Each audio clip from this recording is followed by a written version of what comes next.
Bonjour, bienvenue au rendez-vous web de l'Observatoire de la Ville des Abîmes et du CAGI. Alors, je m'appelle Fred Reynaud, je suis professeur de sciences politiques à l'Université des Antilles et je suis également responsable du CAGI, le Centre d'analyse géopolitique et internationale. Alors, le CAGI est le pôle Guadeloupe d'une unité de recherche du CNRS qui s'appelle le Laboratoire caribéen de sciences sociales, LC2S. C'est un centre de recherche qui est installé sur les deux pôles, Martinique et Guadeloupe. Alors, j'ai le plaisir de vous présenter le premier rendez-vous web de l'OB et du CAGI, en compagnie de Lisa Barbin, directrice de l'Observatoire. Alors, avant de lui passer la parole, permettez-moi de remercier la Ville des Abîmes et son maire, M. Éric Jalton, qui nous accueille dans ce bel et immense centre culturel Proto. Je profite également pour saluer les personnes qui sont connectées à Zoom et à Facebook. Vous aurez compris que la pandémie rend l'espace Proto encore plus immense et que le choix que nous avons fait du virtuel s'impose par conséquent. Donc, je profite là aussi pour saluer les internautes, ceux qui nous suivent aux États-Unis, à Porto Rico, à Barbade, en Martinique et en Guadeloupe. Je parle de ceux qui m'ont signalé qu'ils seraient présents. Je les ai eus hier soir.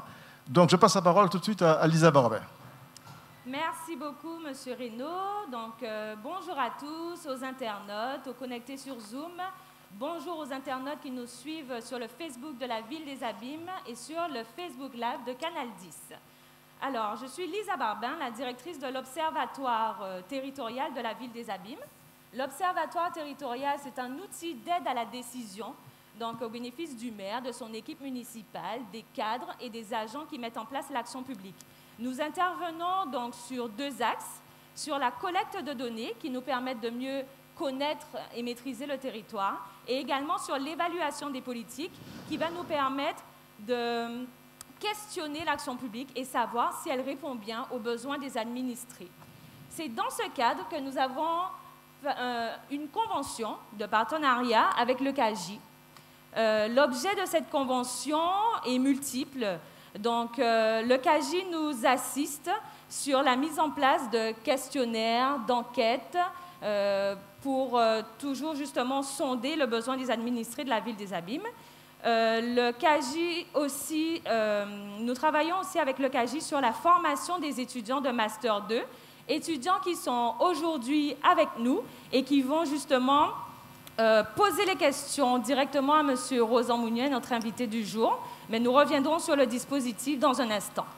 Alors, nous vous présentons un cycle de séminaires qui sera décliné en 3 épisodes. Alors, ce cycle de séminaires a pour objet principal donc, les conflits sociaux et la lutte syndicale. Donc, lors de ce premier séminaire, donc aujourd'hui, nous recevons M. Rosan Mounien. Le mercredi 19 mai, je vous annonce d'ores et déjà que nous allons aborder le thème de l'anthropologie du conflit en Guadeloupe. Et le mercredi 26 mai, nous allons aborder le thème des luttes syndicales et l'anticolonialisme en Guadeloupe et en Martinique. Voilà, je vais repasser donc la parole à M. Reynaud pour la suite. Très bien. Alors, la première rencontre, celle d'aujourd'hui, sera animée par Rosan Mounien, qui est bien là, que je remercie vraiment vivement d'avoir accepté notre invitation, dans un contexte où la thématique du conflit et de la mobilisation prend tout son sens. Rosan Mounien, c'est un acteur historique du syndicalisme guadeloupéen. Il est auteur d'un ouvrage UGTG 1973-1993, 20 l'année combat. Rosan Mounien, c'est le fondateur ou cofondateur du syndicat UGTG, qui a la particularité de revendiquer son inscription dans le champ des luttes de classe et de l'engagement politique. Le thème de son intervention reflète par conséquent cette articulation entre syndicalisme et nationalisme. Alors si je me trompe, il me le dira. Monsieur Rosan Mounien, les mouvements sociaux qui ont fondé la nation guadeloupéenne. Alors, juste avant l'intervention de M. Mounia, nous allons pouvoir écouter M. Jocelyn Bouboun, qui est élu aux relations partenariales à la Ville des Abîmes et qui représente aujourd'hui M. Éric Jalton. Bonjour. Oui, bonjour à tous, bonjour chers amis internautes, bonjour aux téléspectateurs de Canal 10. Je voudrais avant tout présenter les salutations du maire Éric Jalton, président Cap Excellence, et exprimer par la même occasion l'honneur qui me fait aujourd'hui de présider l'ouverture de cette série de manifestations concernant cette série de webinaires sur les conflits sociaux en Guadeloupe. Je voudrais aussi remercier nos partenaires, je dirais presque institutionnels, le CAGI, le Centre d'analyse géopolitique internationale, nos intervenants pour aujourd'hui, M. Rosan Mounien, l'ensemble des participants, que ce soit sur le Zoom ou le Facebook, et aussi saluer l'implication de l'Observatoire du territoire de la ville des Abîmes, cheville pratiquement importante et travailleuse de la réalisation de cette manifestation. C'est vrai que, je ne sais pas si c'est un hasard de calendrier ou si c'est une programmation qui était déjà prévue, mais ne serait-ce que le mois de mai n'est pas plus approprié, ne serait-ce que pour présenter une telle manifestation. Mois de mai, bien entendu, mois de mémoire. Nous avons un devoir de mémoire par connaissant notre histoire. Mois de commémoration, le mois commence par le 1er mai, journée internationale de revendication de lutte et de travailleurs. Et mois de conflit, ironie du hasard, peut-être, mais on constate que durant le mois de mai, il y a souvent une intensification des conflits sociaux. Et c'est vrai, bon, les conflits sociaux ne se résument pas, on est sûr, M. Mounier en a parlé, uniquement au mois de mai. C'est vrai qu'en Guadeloupe en particulier, on a connu des gros conflits. Et celui qui vient le plus souvent en mémoire, parce que c'est celui qui est commémoré le plus, c'est 14 février 1952 et pratiquement la tuerie du Moule. En tout cas, c'est une volonté politique du maire des Abîmes et de la ville de faciliter la transmission au savoir de nos jeunes et pourquoi de la population d'une manière générale, la population des Abîmes plus singulièrement. C'est vrai que l'histoire de la lutte en Guadeloupe, l'histoire même de la Guadeloupe, souvent méconnue, voire galvaudée, a le mérite d'être connue. Et c'est dans cette justement démarche que la ville et son maire Éric Jalton s'inscrivent. Donc le thème d'aujourd'hui, la thématique d'aujourd'hui, les mouvements sociaux qui ont fondé la nation guadeloupéenne, tombe bien à propos et j'espère que tous nos amis connectés, la population, le Facebook, le Canal 10 vont profiter amplement des différentes questions et analyses grâce à apportées au niveau de ce débat. Merci à tous. Merci M. Bouboun, merci beaucoup. M. Rosan Mounien, les mouvements sociaux qui ont fondé la nation guadeloupéenne. Bien, je voudrais d'abord saluer les étudiants qui sont nos principaux concernés par cette conférence, ainsi que tous ceux qui nous ont rejoints en ligne. Alors, parler des mouvements sociaux qui ont fondé la nation guadeloupéenne nous amène à revenir sur le contexte historique. On se souvient, chacun se souvient, en tout cas ceux de ma génération, que le mouvement nationaliste guadeloupéen naissant des années 60, 63 plus particulièrement, avait été totalement décapité lors des événements de mai 1967. C'est-à-dire au moment de la grève des ouvriers du bâtiment, le prétexte était trouvé pour décapiter un mouvement qui s'inscrivait dans la lignée de tous les mouvements révolutionnaires de l'époque, puisque nous étions après la conférence de Bandung, après l'accession de Cuba à la révolution cubaine, le déclenchement, la victoire du peuple algérien, le déclenchement d'un mouvement insurrectionnel de grande ampleur au Vietnam. Bref, le monde était en ébullition et la colonisation, la décolonisation était en marche. Donc, en Guadeloupe, après ce qui s'était passé en Martinique en 1960, 61, l'OUJAM, donc les patriotes guadeloupéens s'étaient engagés dans un combat pour libérer, en tout cas, mettre en avant la nécessité de la décolonisation. Et ce mouvement, l'État français a profité de la grève des ouvriers du bâtiment, qui était une grève pour 5% d'augmentation à peine, 3% d'augmentation, pour décapiter tout un mouvement et le rendre en quelque sorte responsable d'une soi-disant insurrection qui était en préparation. À la suite, évidemment, il y a eu les procès en 1968 en Guadeloupe et en France. Ces procès ont montré finalement que le pouvoir était ridicule, qu'il a perdu la face à la fois devant l'opinion française, mais également devant l'opinion internationale. Donc c'était une défaite politique pour l'État, mais le mouvement nationaliste, entre-temps, a été décapité. Autrement dit, il a perdu, non pas sa crédibilité, mais il a perdu pratiquement toutes ses structures et il s'est retrouvé pratiquement à la rue. Donc, à la suite de cela, il y a eu une véritable démobilisation. La terreur a été telle qu'au lendemain, et pendant les années qui ont suivi, le lendemain de cette tuerie de mai 1967, le peuple guadeloupéen a été traumatisé. Il a enterré ses morts, soigné ses blessures. Et puis, la question de l'indépendance, de la lutte pour l'indépendance, était devenue presque une question taboue. Et les militants s'étaient dispersés, s'étaient divisés. Bref, le gong était complètement décapité. Alors, une poignée de militants ont quand même résisté autour de celui qui n'avait pas accepté de se rendre et qui est donc entré en clandestinité.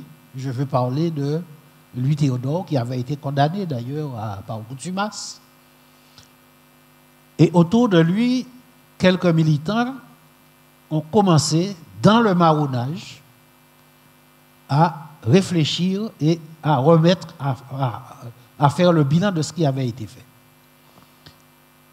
Ce petit groupe a été rejoint dès 1969 par Sonny Rupert, qui lui avait été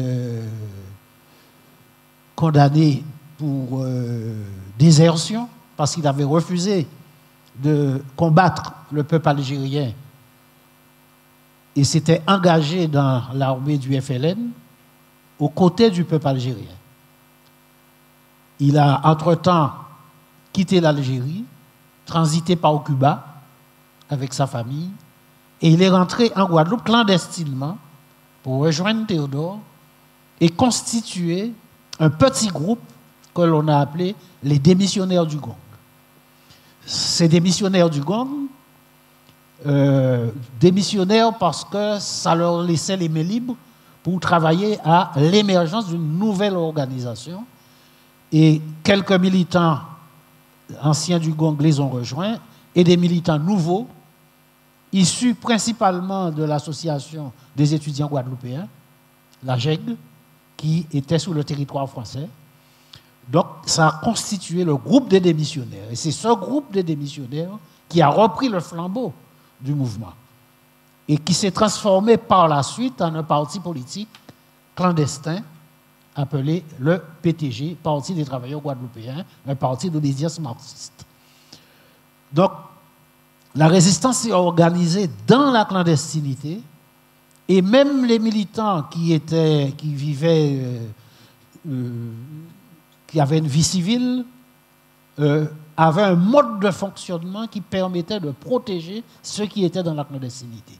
Et c'est à partir de ce travail-là que l'on a compris la nécessité qu'il y avait à ce qu'un mouvement révolutionnaire, un pays colonial, ne se limite pas à de la propagande politique en direction du peuple, mais à mettre en place une organisation du peuple pour lui permettre à la fois de s'engager dans un combat pour sa libération, tout en menant sur le terrain un combat pour assurer sa subsistance et son existence.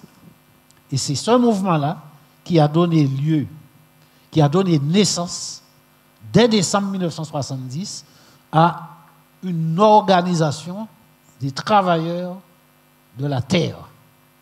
Les ouvriers agricoles et les petits paysans se sont organisés à Sainte-Rose, et à partir de cette organisation est reparti le mouvement national, d'où une série de luttes sociales, mais de luttes non seulement sur le plan social, mais avec un nouveau concept de lutte qui est le concept de la lutte globale.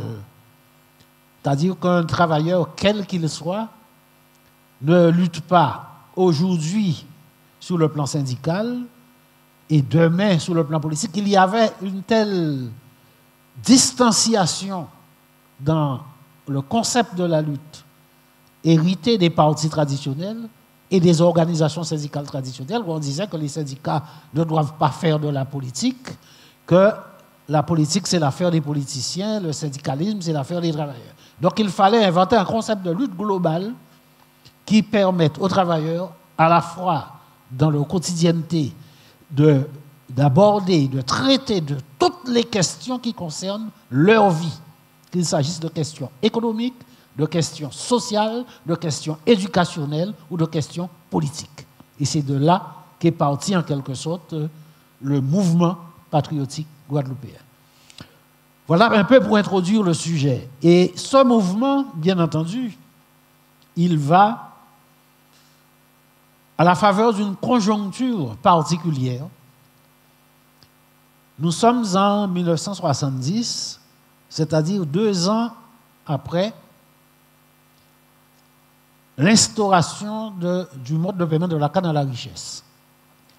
L'entrée de la création du marché commun européen, 1968, l'intégration de la production sucrière de Guadeloupe et des DOM dans le marché commun va entraîner une série de modifications qui vont en quelque sorte changer le mode de paiement de la canne. On va se retrouver dans une situation où le prix d'une tonne de canne sera inférieur au prix d'un sac d'engrais.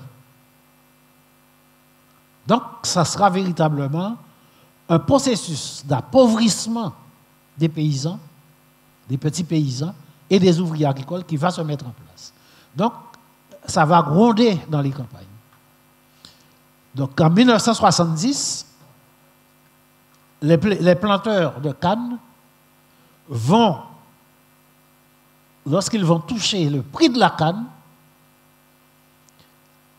qui sera un prix provisoire, on va leur promettre une ristourne en décembre 1970. Et la ristourne, c'est un complément de prix. Et quand ils vont toucher la ristourne, ils vont recevoir un bordereau qui leur dit qu'ils doivent de l'argent aux usiniers, c'est-à-dire avec un solde négatif. Et cela va créer une véritable explosion. Mais contrairement aux autres mouvements, explosion paysanne des années antérieures, cette explosion-là va trouver son écho dans une organisation qui vient d'être créée et qui vient avec des méthodes nouvelles. Et ceci explique pourquoi la grève de 1971 va s'étendre de Sainte-Rose à toute la Guadeloupe. c'est-à-dire jusqu'à Capesterre, sur la Basse-Terre, et toute la Grande Terre. En un rien de temps, la grève va être déclenchée le 18 janvier. La semaine d'après, c'est toute la Guadeloupe qui est en grève. Ça a été un mouvement, au départ, un mouvement spontané, né d'un mécontentement, mais qui a pu recevoir l'écho parce qu'une organisation, l'UTA, avait été créée à cet effet et a pu en quelque sorte gérer ce mouvement. Cette grève va faire jonction avec un autre mouvement en 1971. Fin janvier, les ouvriers du bâtiment reviennent à la charge pour une convention collective et pour une augmentation de salaire de 20%. La Guadeloupe est un grand chantier à ce moment-là. Nous sommes au moment où on est en train de casser, de raplanir ce qu'on appelle le Morne Lorette et créer de toutes pièces une nouvelle cité qui s'appelle Grand Camp, qui s'appellera Grand Camp. Donc c'est un des plus grands chantiers que la Guadeloupe ait connu. Or, sur ce chantier, il y a eu beaucoup d'accidents de travail ayant provoqué la mort d'ouvriers du bâtiment.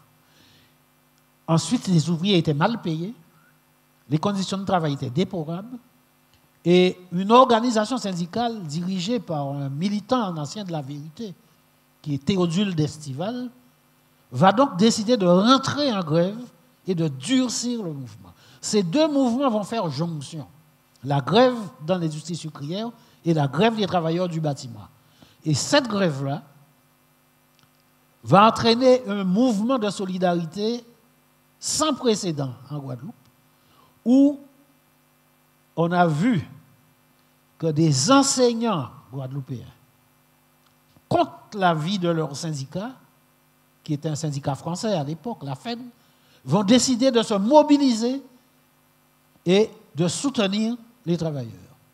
Les agents de la SPEDEG, actuellement EDF, contre l'avis de leur syndicat, qui étaient des syndicats d'obédience française, vont également bloquer pendant 24 heures, couper le courant en signe de solidarité.